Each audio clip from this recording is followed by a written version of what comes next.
Hey everybody, welcome back to Magic Mind. You are here, my friends, because you, like me, know that magic is an art form with the ability to move and entertain people like no other. But you know that developing this skill requires diligent practice and a detailed understanding of the craft. So my goal with this show and company is to introduce you to the people and ideas that will help you to grow as a performer. Our guest today is someone that I've personally been following for a very long time. You might know him from his books, Leave Your Ego at the Door and Secrets of the Astonishing Executive. You may know him from his Penguin lectures or his massive presence in the world of corporate entertainment. He personally performs about 150 to 200 events a year, and his company, MagiCorp, does many, many more. In fact, the only reason he began representing other performers was because he couldn't handle the incredible demand that his business was receiving. Currently, MagiCorp represents some of the world's greatest performers, like David Copperfield, Darren Brown, Zabrecki, David Williamson, Chad Lung, Michael Carbonero, Mac King, Piff the Dragon, and more. He's performed for nearly all of the Fortune 500 companies, and his client list is at least a mile long. In tandem with the work that he's done as a corporate entertainer, he created a business where he teaches CEOs how to use magic in their presentations. His first student was billionaire and co-founder of Microsoft, Bill Gates. So please, join me in virtually welcoming our guest, a man in such high demand that people have literally sent private jets just to pick him up on short notice, Bill Herz. Bill, thank you so much for joining us here today. Well, thanks for asking me. It sounds more impressive than it is, believe me. What's your resume? I didn't take this exactly from your website. I like to take the time to really research guests, which is important because I try to only get guests on here that my life will be improved by researching, which I can absolutely say is the case. Your Penguin lecture is one of the few Penguin lectures that I cannot recommend enough. So if you're listening to this and you want to learn about corporate entertainment, go buy that Penguin lecture. Your life will be improved as mine has. So again, thank you for being here, Bill. Thank you. So, this incredible resume of yours, this career path that seems to come straight out of a movie, I have a few questions about this. Was there a point in your career where you felt like your business had such momentum that it was going to grow almost without any effort on your part? If so, what was that point? Yeah. We got my company, which I started with my wife. We started just as you said, teaching executives tricks and illusions that they perform, and we were written up on the front page of the Wall Street Journal. And there's sort of a fun column, and in that fun column, that's where we were featured. And after that, everybody came to us, Forbes and Fortune and talk shows, and that's when it really just the phone was ringing off the hook. It was a different time, so there weren't nearly as many media outlets. So, and that's when it got crazy. And that's actually how we started the agency side. Was what happened was a lot of people would call and say, "Hey, Bill, are you available?" And I wasn't. Mm-hmm. Well, they weren't going to wait a year. They said, "Well, we're going to go out and find a magician ourselves," mm-hmm. which I perfectly understand. And what happened was they'd find people who just weren't that good. And as we all know, nothing hurts magic more than bad magic. Yep. Because people, associate us all in the same loop. We all know, we've all heard people say, "Gosh, I don't know how you guys do that." And, they lump us together. So I said, after I couldn't do a few, I said, "Let me find you the right people." Because when they have a good experience, they're coming back for more. Mm-hmm. So that's how the agency and the side took off, and people came to us and said, "Hey," because I enjoy the business side as well. So a bunch of people came to us and said, "Hey, will you just handle all of our bookings?" Mm-hmm. And I said, "Sure." So if I believed in them. Of course, that's something that I've heard you talk about. Unlike, let's say, a singer or a band, if someone has a bad experience with magicians, they tend to associate that with all magicians. And I think the reason for that is most people don't really ever see more than one magician. So we've heard hundreds of singers, so you know that there are good and bad singers. But if you've only seen one magician ever and they're bad, what other data points do you have to try and guess about the rest of the magicians? That's exactly right. I think even worse than bad magic, actually, is mediocre magic. Oh. In the sense that people are smart enough to go, boy, that guy was just no good. Yeah. As where it's like going out for a meal at Applebee's. It's not memorable. It's not bad. It's not good, but it doesn't leave you, with I want more of this. Yeah. As where a really great meal, you go, I want to go back to that restaurant. If they're bad enough, you have the room to say, well, they're the exception. But if they're mediocre, there's a possibility that that's just what magicians are. Exactly. So I have a question here. I've heard you talk a little bit about managers, and the idea is that you should be skeptical and weary of working with managers because if they're really a good manager, the likeliness is they're not working with magicians. So, exactly. That said, let's imagine a hypothetical world where you have the perfect performer and the perfect manager, and they're working together. What would that relationship look like? Well, that's a really good question, and this is something that I run into every day. I mean, the worst thing for magicians, and I see it all the time, I think, and obviously this is all my opinion, are the big agencies. For example, the ones people have heard of are CAA, William Morris, ICM, United Talent. And they see whoever is hot at the moment and they glam onto them, and you're just a meal ticket for them for as long as you're hot. And then when you're not hot, which I will tell you is going to be a very short shelf life no matter who you are,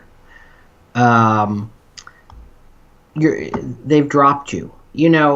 That kind of goes back to your question of, was there a time when it was so busy? And yes, that's when we did all our future marketing, because when you're busy, you don't rest on your laurels. You say, okay, I'm just going to try and lengthen this wave ride.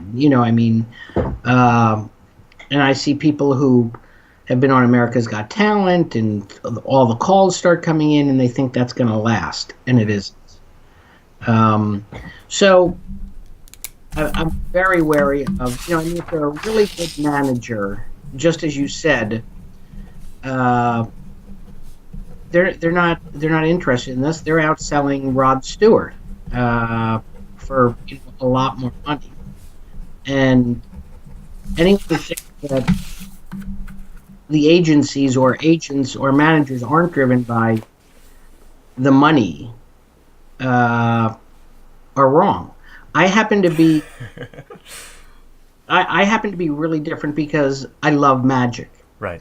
And I love the business side, and to me the only people that we take on, because we have exclusive rosters, the only people we take on are people who I think have long shelf lives, and we can really groom their career and help them and look at them and say, how can we, not necessarily, I mean, yes, with the magic, I love the creative side too, but more on the business side of, let's look 5 years down the road and see where you want to be and how are we going to get there, as opposed to capitalizing on your last TV appearance. Yeah, so let's talk to the person who was just on TV yesterday and they're excited and they're getting phone calls. What should they be doing now? Well, I think it really depends on, the first question I ask people is, what are your goals? I can't tell you what your goals are.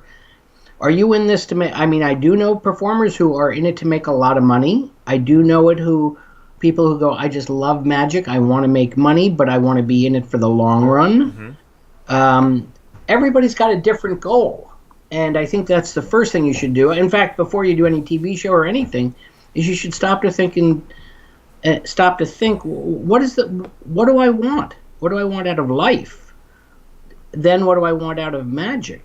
And then you've got some place to shoot at. I always say businesses always meet together and say, let's work on our 5-year plan and 10-year plan. Yeah. And they always adjust. You're never going to hit it perfectly. But if you don't have something to shoot for, what are you going for? Are you just going day by day? And a lot of performers are going day by day. And I have no interest in that. I have no, we've turned down some really popular people who have asked for representation who, yeah, we could probably make a ton of money on, but that's just not our interest. I mean, sure, we want to be successful, but to me, the fun is how do we build their career? So let's say that person on TV yesterday wants to be in it for the long run, wants to make a lot of money, isn't worried about, they're willing to put in 100 hours a week. They just want to make this last. They want to capitalize on their opportunity that may only come once in a lifetime. What do they do? What did you do when you were getting tons of calls? We first of all, we did as much sort of. What we didn't do was we didn't go for as much money as we could. We kept the price at a reasonable price so that when I wasn't on the front page of the newspaper or on a TV show or something, the price was still reasonable because it's going to go up and down. In fact, and you have to think about it. The big fallacy about corporate is, oh, they're just made of money. They're just going to throw it at you. Not true. And it depends on, again, this goes back to your goals of, I have a friend who charges a lot of money, but he only wants to perform twice a month. Mm-hmm. He's got other things he's interested in, and that's fine. That's great. That's his goal. And he does just fine for what he's doing. I love working. So I always kept my price at a very even rate, at a corporate rate, and it didn't go up and it didn't go down much. I'd increase a little bit each year, but the idea wasn't to milk somebody because I was hot. I want them back year after year after year after year. In fact, so many people have said to me over the years is, you're the one thing we can count on every year because we know we can afford you. Wow. And so I'd much rather have a client and I have many of them, for 20 years versus making a one-time hit and have them take me off take me out. Okay, so I want to dig a little bit more into that relationship that we talked about between a perfect manager and a perfect performer. So what you do essentially is, would it be fair to say you manage some of the talent on the MagiCorp roster? Would that be fair to say? All of it. Okay. Everyone. I mean, there isn't anyone on our roster who I haven't said, what are your goals? What are we going to do? How are we going to get there? Here are some ideas of what I would do to stay out there.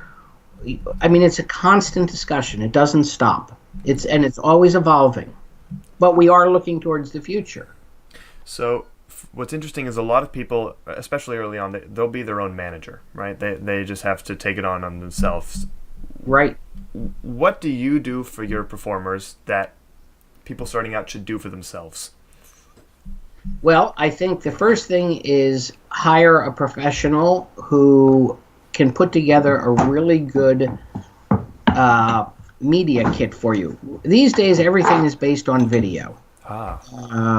You have to. The video is what sells you. But you have to be able to deliver. There's nothing worse. I've seen some amazing videos and then just some horrible performances. Personally, I personally have to. There's no one on our roster who I haven't seen numerous times before we sign them, or we work with them. We don't sign anybody, by the way. Everything is word of mouth with us. We don't have any contracts with anyone because if it's not working for them, it's not working for us.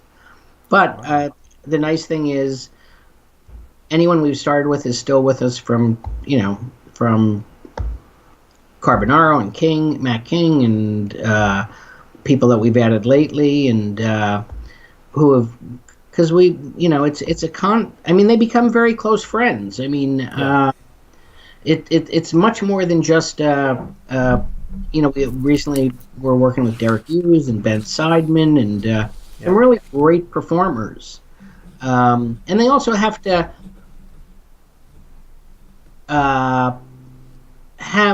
for us, they have to have the right personality for corporate. And all we do, by the way, is corporate. I should point that out. People have we don't do cruises, we don't do colleges, we don't do private parties. It's 100% corporate. That's That's a decision that all these performers have made, but also yourself. So when you first made that decision, why? Well, first of all, it was the world I was comfortable in. I grew up in it.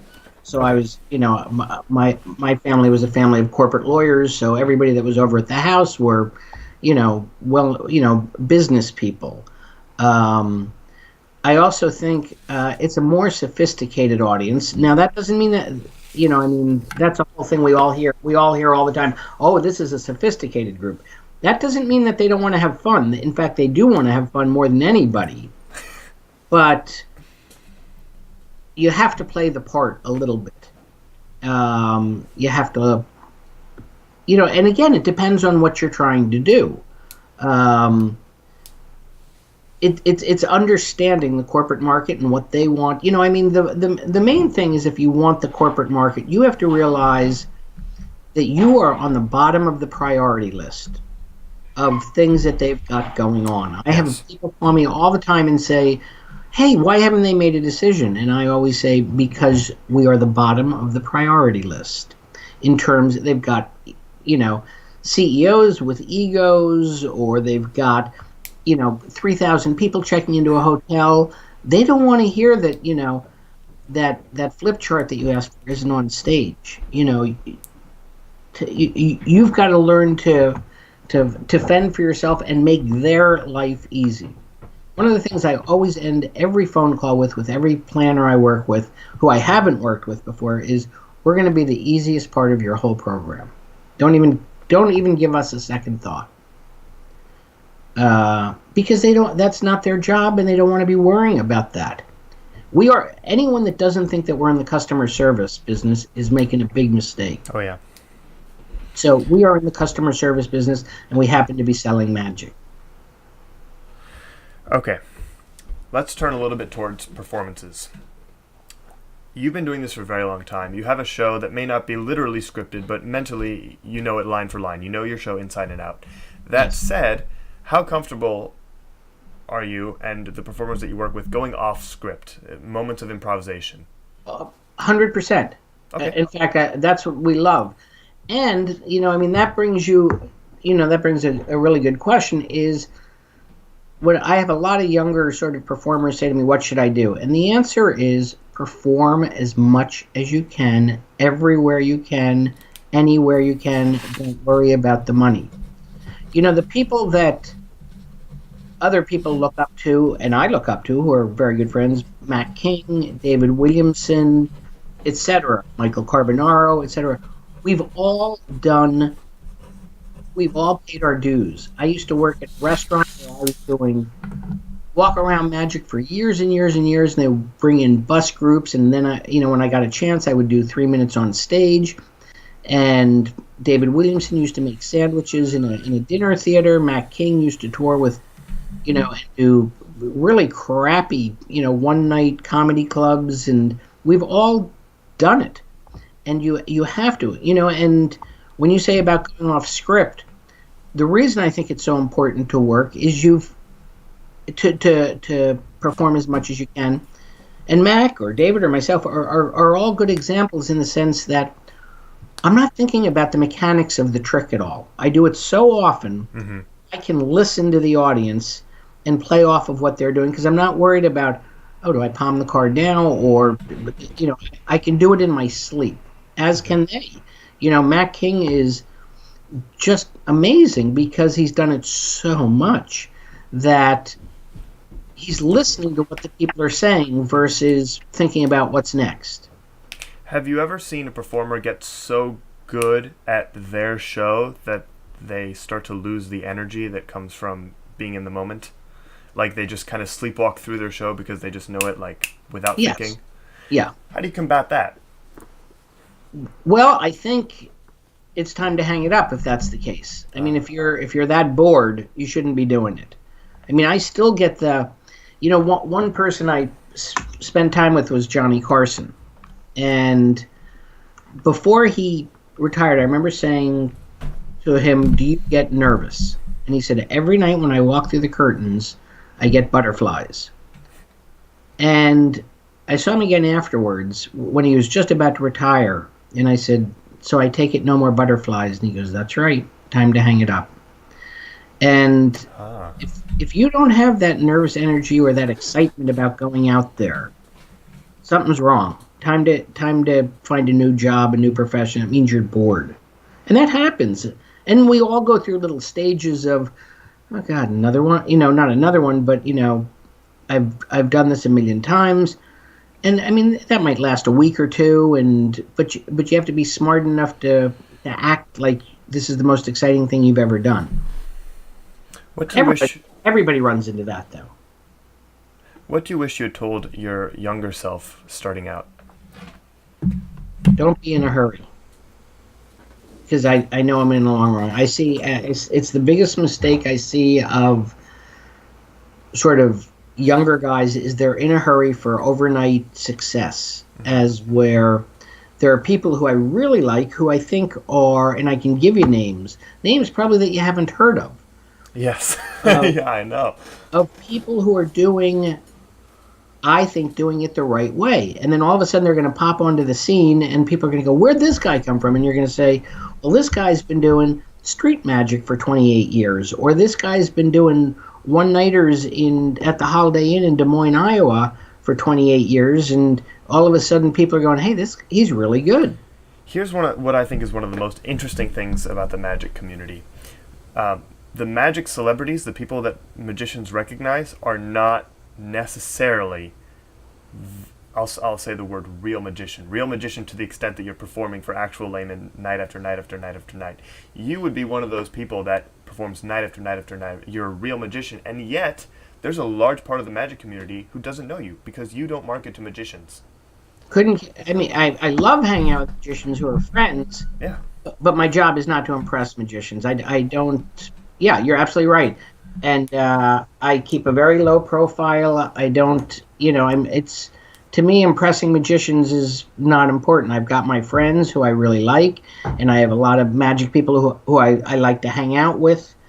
But it's not important that I'm selling books to magicians or I'm coming up with the newest trick. I'm a very good, really solid commercial magician.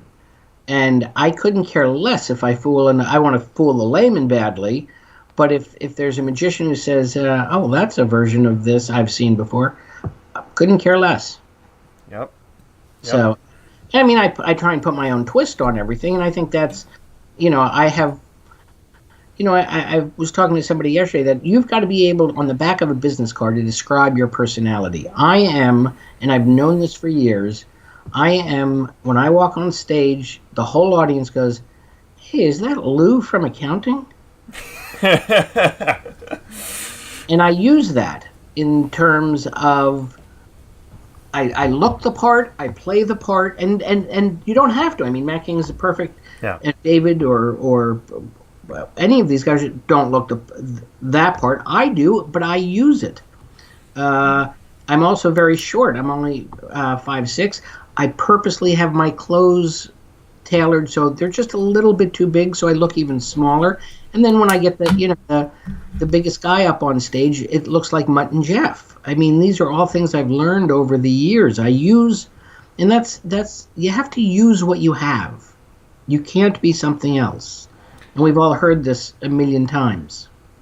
So there's something that I have it's a problem that I haven't been able to resolve, and it's maybe an unresolvable problem, but you might be able to help us here.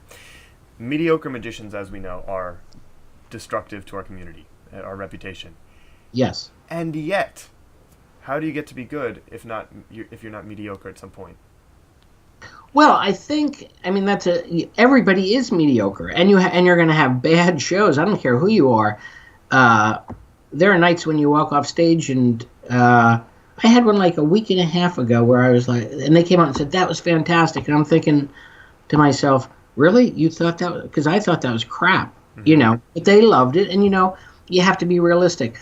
I think the biggest problem is performers have what I call performers' ears. They hear what they want to hear, where it's really important to get the feedback from the audience. When somebody says, oh, I saw you do that, don't get defensive. Go, oh, really? What did you say? Learn from your mistakes. Mm-hmm. What is it that's not making you get booked over and over and over. What is it? So yeah, everybody has to be mediocre, but find places where it doesn't matter to be mediocre.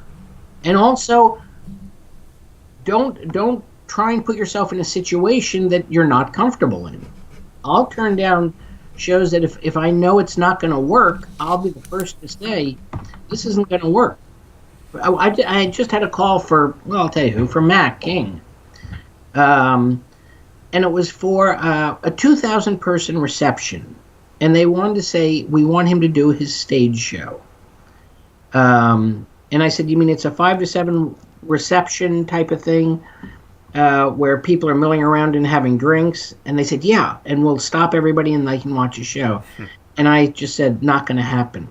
I said, they're not going to stop. And the guy said to me, oh yeah, no, that, we'll be able to get them to stop. We'll stop the music and we'll make an announcement. And I said, not with 2,000 people who aren't sitting.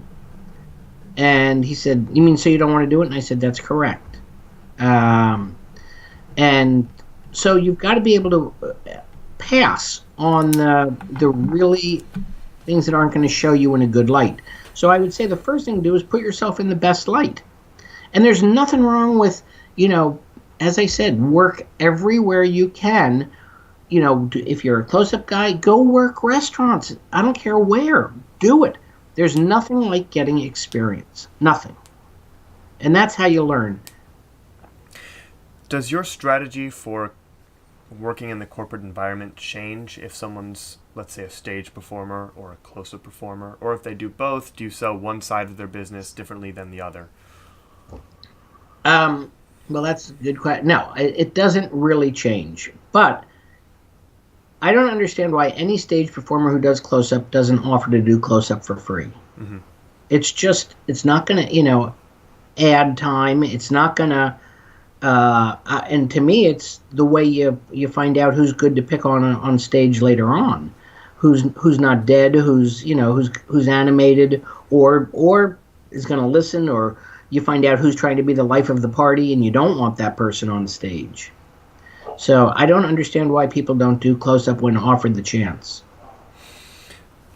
From my perspective, and this is a very limited perspective, it seems like there's sort of a interconnected secret web of companies, and they talk to, I don't know how it works, because I have friends who are, let's say, executives at PricewaterhouseCoopers and then Warner Brothers, but what's interesting is if I Google their name or look for them on LinkedIn, they're very difficult to find. So how does word of mouth grow in a corporate environment? Because it doesn't seem to be online as far as I can tell. How does one company find out that you're the right magician for them? Are they talking to the executives from other companies? What is that word of mouth? Yeah, it's all from being seen.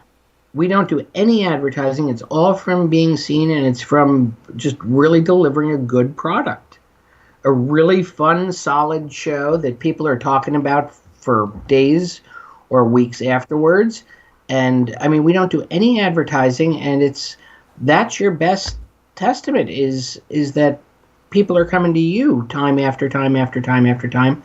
And as I said, it's also the right thing about turning down the right shows. Mm-hmm. If you're not the right person, and that happens probably once a day. I say, oh yeah, I'm not the right guy for that, but I've got the right person for you. Who is that?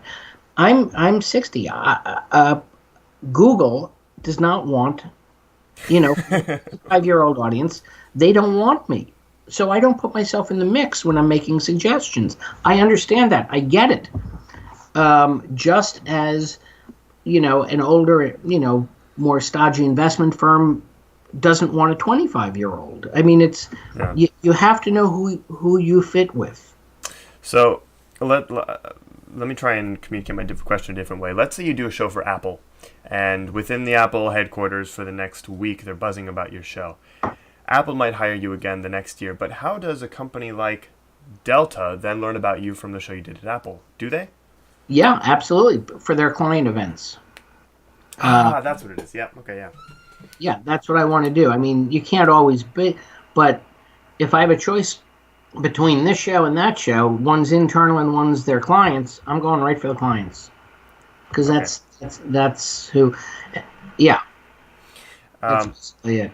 is there anything that you think I should be asking you right now? Like some piece of gold that you've just been holding back and you're waiting for me to ask the right question? No, I mean it's everybody. I think the whole thing is you really have to figure out what your goals are, what you want out of life. Which hey, look, that's going to change, and it could change, yearly. That's fine, but you got to have something to shoot for.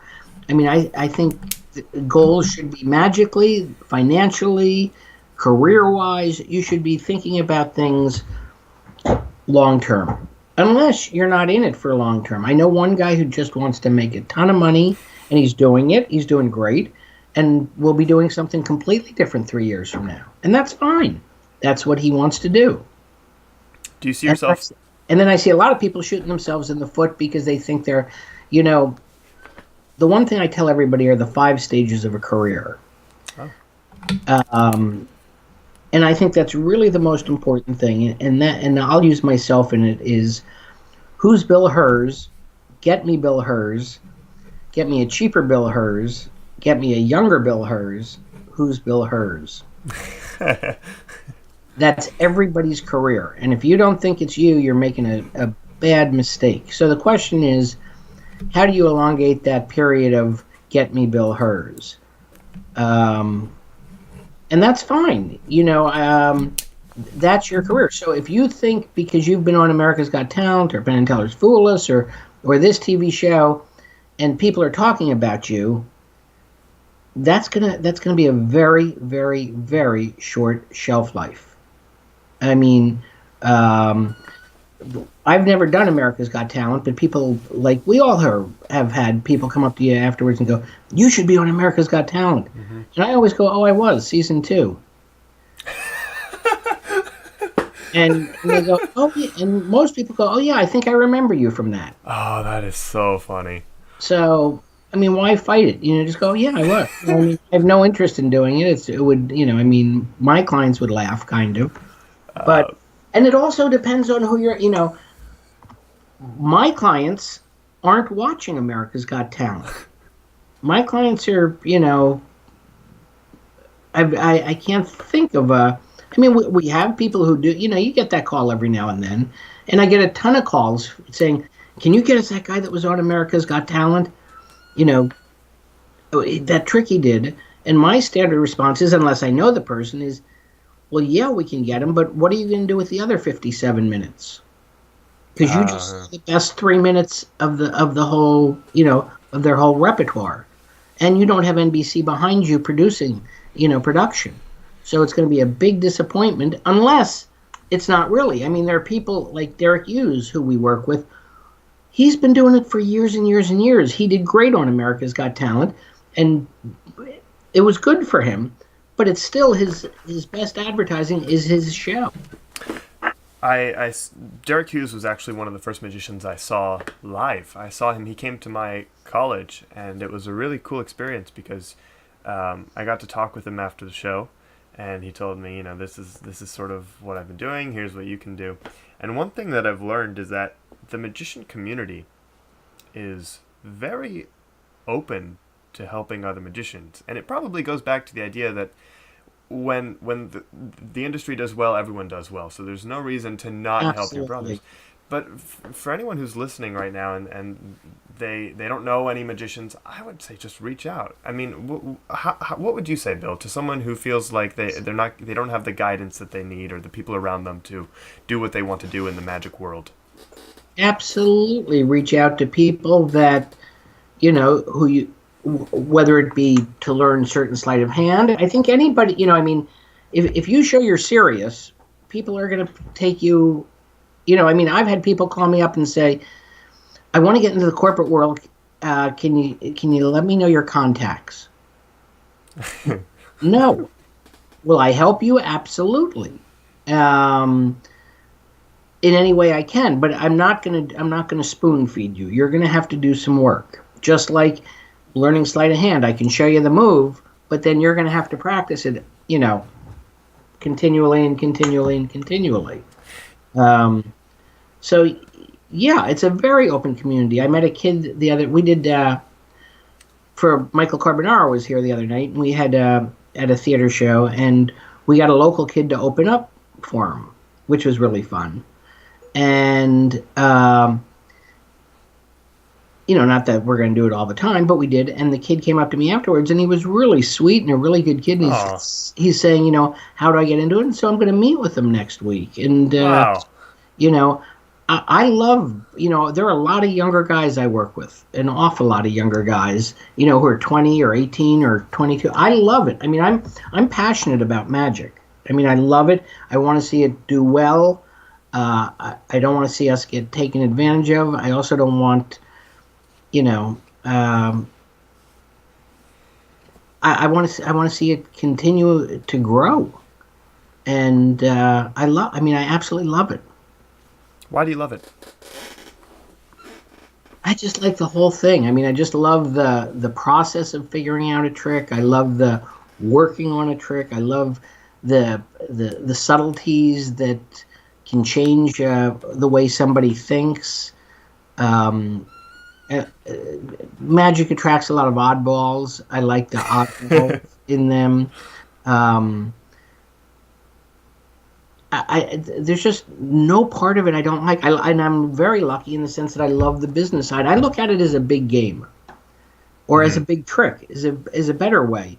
Is you think about people spend time thinking about the wording on a book test or something to really make it work. Yeah. I spend just as much time thinking about how to get us booked or ways to look towards the future.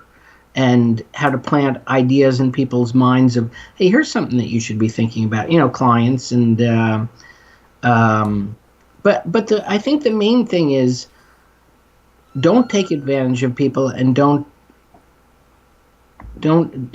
give over what you promise. As I said, we're in the customer service business. One thing we did in 2008 when the economy tanked was, and I saw people who had deposits from companies, and I had a lot of deposits from companies, and they all said, we're going to have to cancel the meeting. And my first response was, yeah, I understand. Let me send the deposit back. And they were like, oh, well, thank you. Okay.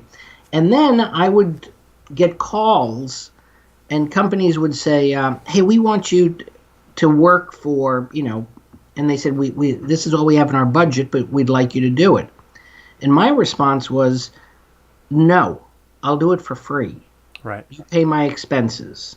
Don't, because once you lower your price, then they know your prices. I'd rather give it away and then have them come back. And it paid off in spades.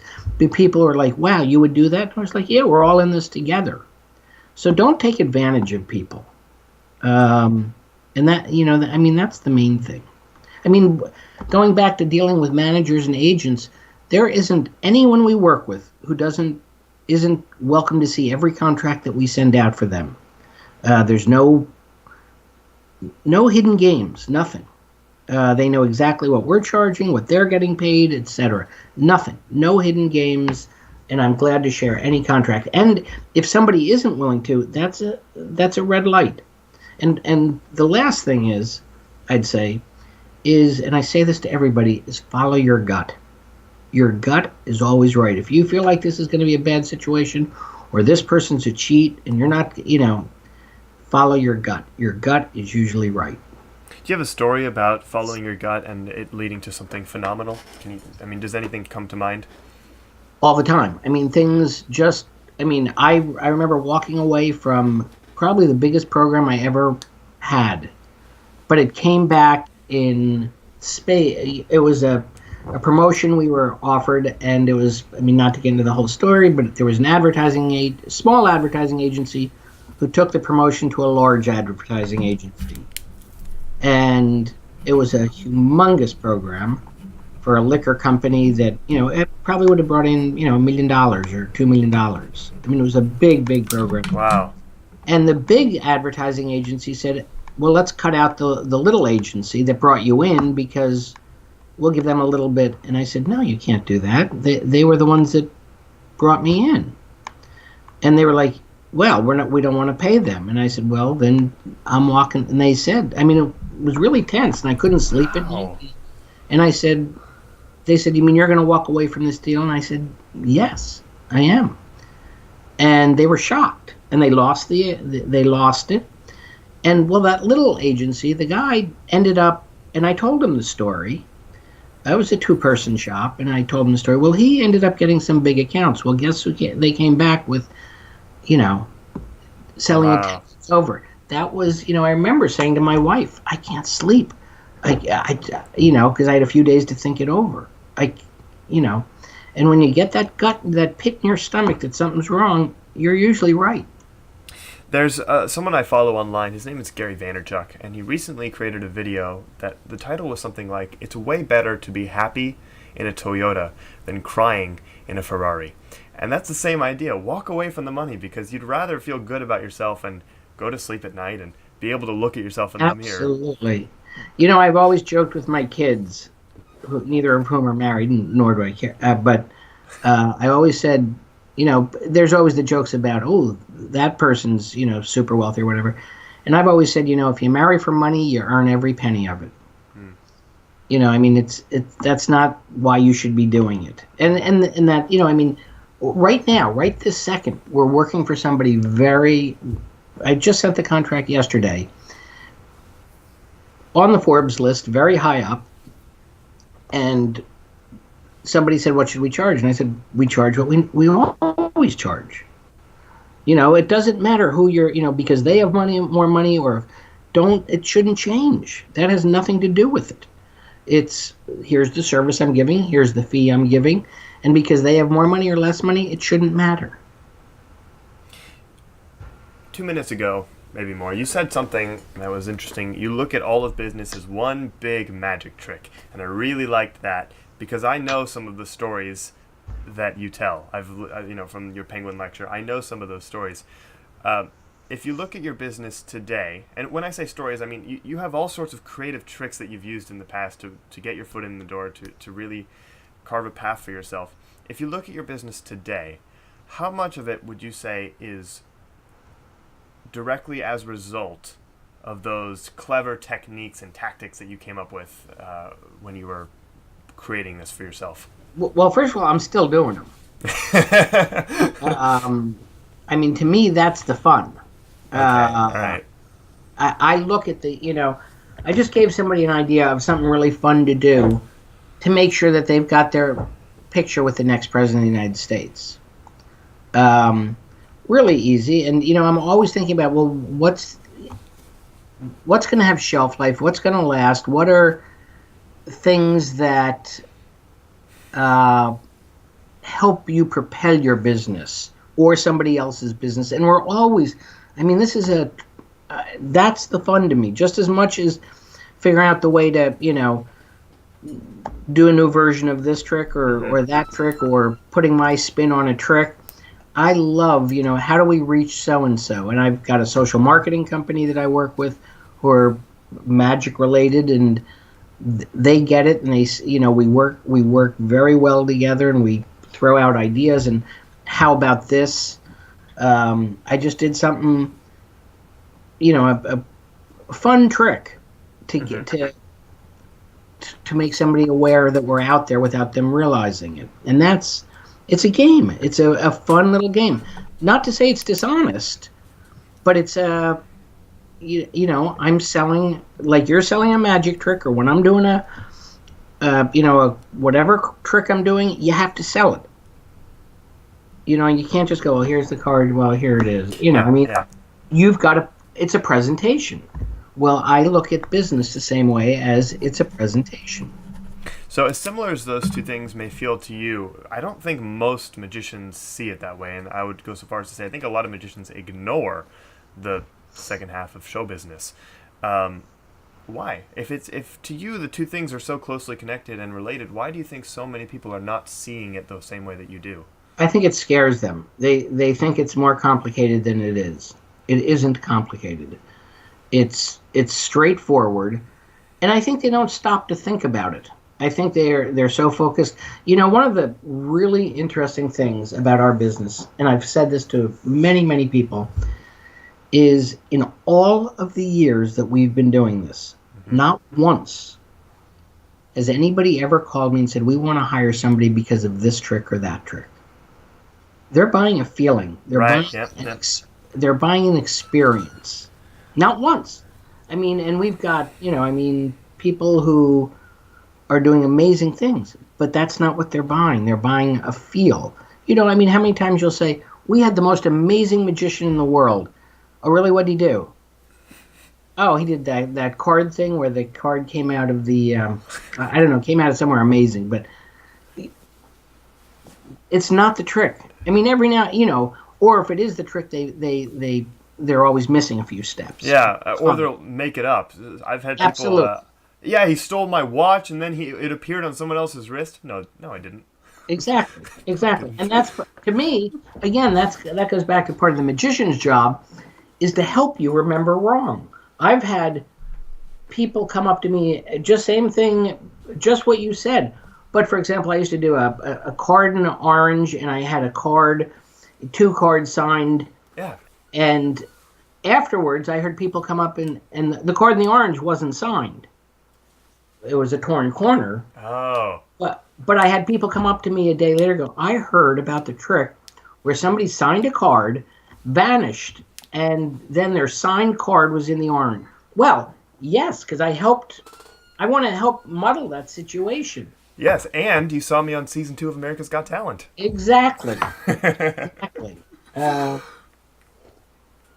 So I mean, it's all a big game without cheating anyone. Well, that said, early on, I've heard you talk about this. Companies don't want to hire the new guy. So how can you make yourself seem more established, bigger than you are, to get your foot in the door? What do you do there? That's a good question these days. When I first started, years ago, I lied. Yeah, season 2 of America's Got Talent. Well, besides that, what I found is that it's a big country club. And they want to associate with members of the country club. Mm-hmm. So if I go and I say, when I knock on doors and it happened, they'd say, well, who have you worked for? And I'm going back to when I was 19. Well, I did the church social, and I did the temple, and I did, I did the office branch, the bank's Christmas party. And they were like, oh, well, that sounds great. Let us consider it. And then after realizing that it wasn't going to work, they'd say, well, who have you worked for? And, oh, well, I worked for IBM, and I worked for, this company and that company. Oh, well, great. Let's talk more about it. Everybody wants to be, everybody says we want something new and cutting edge. No, they don't. They want something really good that they're going to get credit for. Mm-hmm. A great expression, which I've always lived by, is you can accomplish anything if you don't care who gets the credit.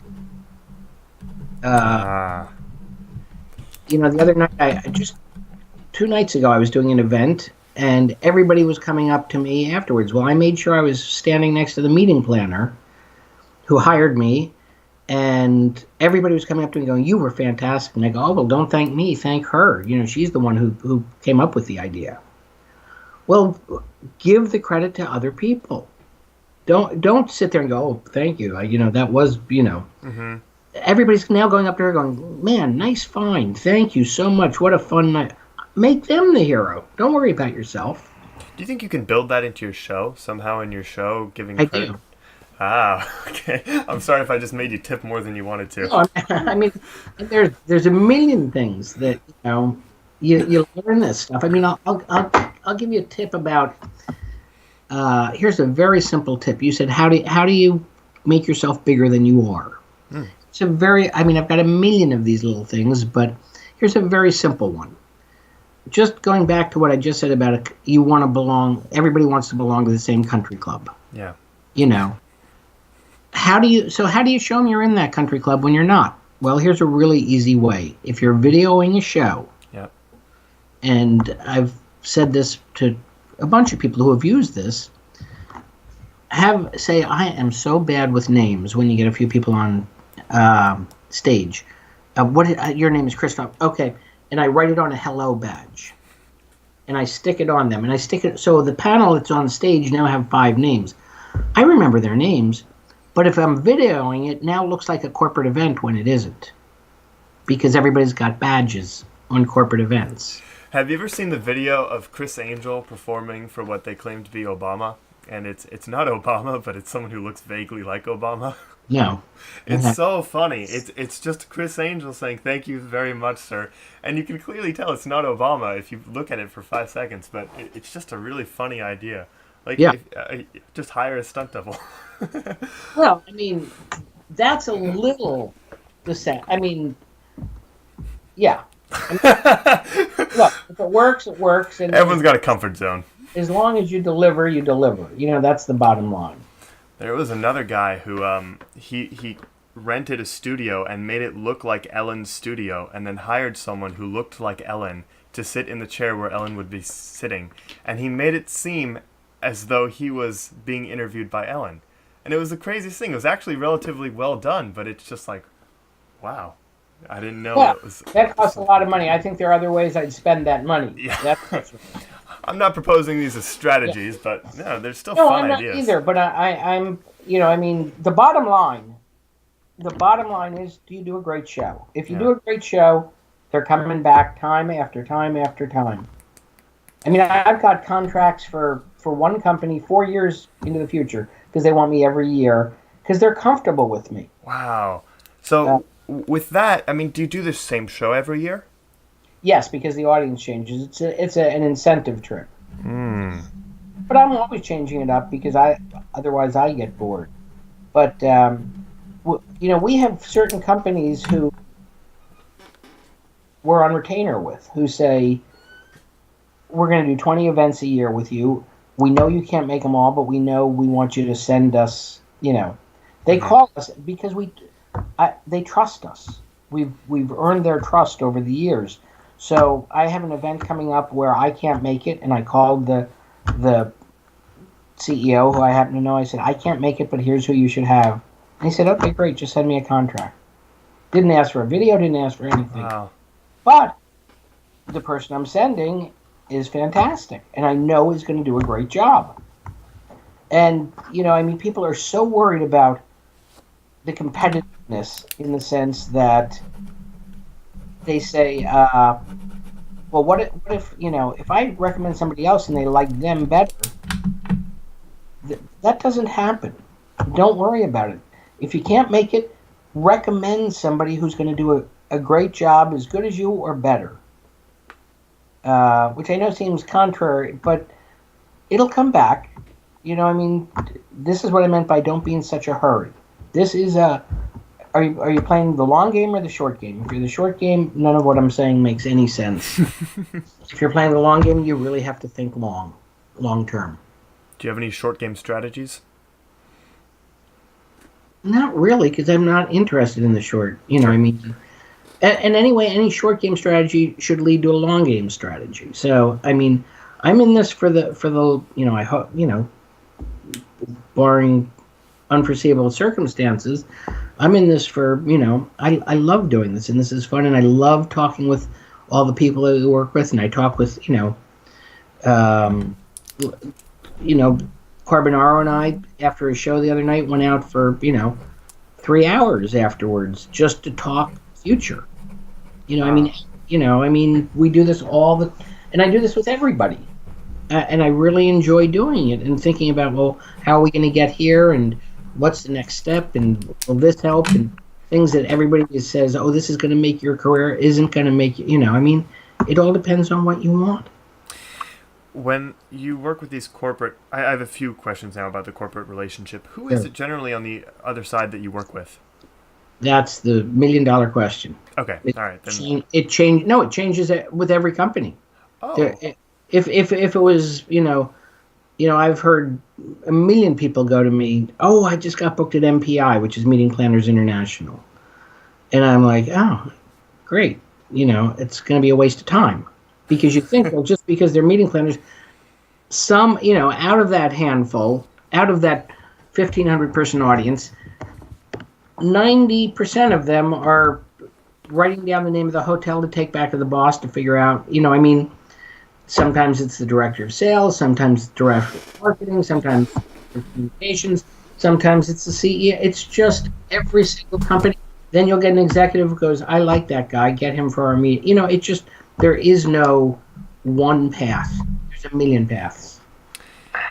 Let's make this. We'll say we're getting towards the end. You've been so kind with your time and advice and everything. I don't want to overextend. No. With your company now, you represent a lot of different people. Are there people who you represent that just do close-up or just do stage shows? Absolutely. Okay. Absolutely. And I think we talked about this at the beginning. The strategy for those two are the same. Yeah, absolutely. Okay. Because the company's needs are going to change from group to group to group. One of the companies who we do a ton of shows for just emailed me. Who we do a ton of stage shows for, said, I need 2 close-up guys in Hong Kong. Great, got them. We're a full-service organization, and we're not going to... And, this is where you go back to being honest with them. They said, well, do you think during this reception, it's for 140 people, we should have a performance? And I said, well, what's the purpose of the meeting? They said, well, it's networking. I said, well, then absolutely not. Don't stop everything. Did I just lose some money, by not booking that? Yeah. Mm-hmm. But you have to be honest with people. How often do companies call you and say we need a stage performer versus how often do they call you and say we need a close-up performer? They don't use that terminology. They describe the situation, and they'll say, I'll frequently talk them out of, somebody will say, we've got a 1,500 person reception and we want a stage show. And I said, and I'll say, well, the only stage show you can have is what I call eye candy, which means that for those that look up and see it, it looks really great. But if you expect people to listen, it's not going to happen. You'll do much better with 4 walkarounds. And so that's kind of, that's my job to do is, and I've talked myself out of a million jobs by saying I'm not there and this all goes back to giving, people appreciate it. So then I'll ask it a little differently. How often do you, I use the word sell, even though I don't feel comfortable completely with that word. How often do you sell a stage show versus a close-up show or a walk-around performer? Many more stage shows. Really? Okay, interesting. Tons. Okay. And this is the last question that I have written out here. No, that's fine. How do people know to go to MagiCorp as opposed to BillHerz.com? One of our deals, first of all, we do social marketing. We do some. But everybody if you go to Mac King's website, and everyone that's on or Michael Carbonara's website or whoever, and it says for corporate information, contact Bill Herz at blah, blah, blah, blah, blah, That's part of our deal, is that all corporate things come through us. And that's a really good point. You go back to managers and agents. I can't be everything to everyone. So I'll get calls for cruise ships for somebody, and I'll go, oh, well, talk to their cruise ship agent, because I don't do that. Or colleges. A lot of the people do colleges. They all have college agents. They all have cruise ship agents. They all have TV agents if they're trying to do it. I can't do it.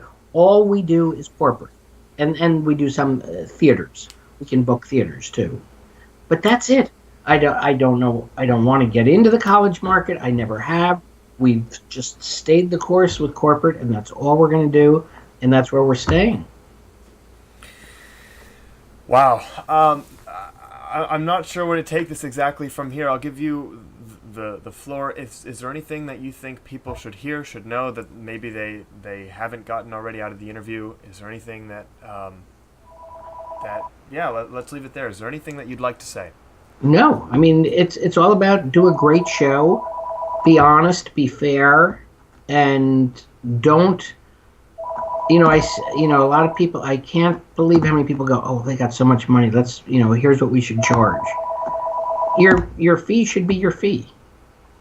Whatever it might be, don't charge it because of who it is or where, yes, you can build in more money if you have to travel for 2 days to get there because that's your time. But the performance shouldn't, because of who it is or where it is, or that shouldn't change. All right, guys, I hope you really got everything that I did out of this interview. I told you from the start, this is someone that I've paid attention to for a very long time, and someone that you should pay attention to as well. This is someone whose Penguin lecture I recommend time and time again because it's one of the most valuable out there, and it's not even really all that much about magic.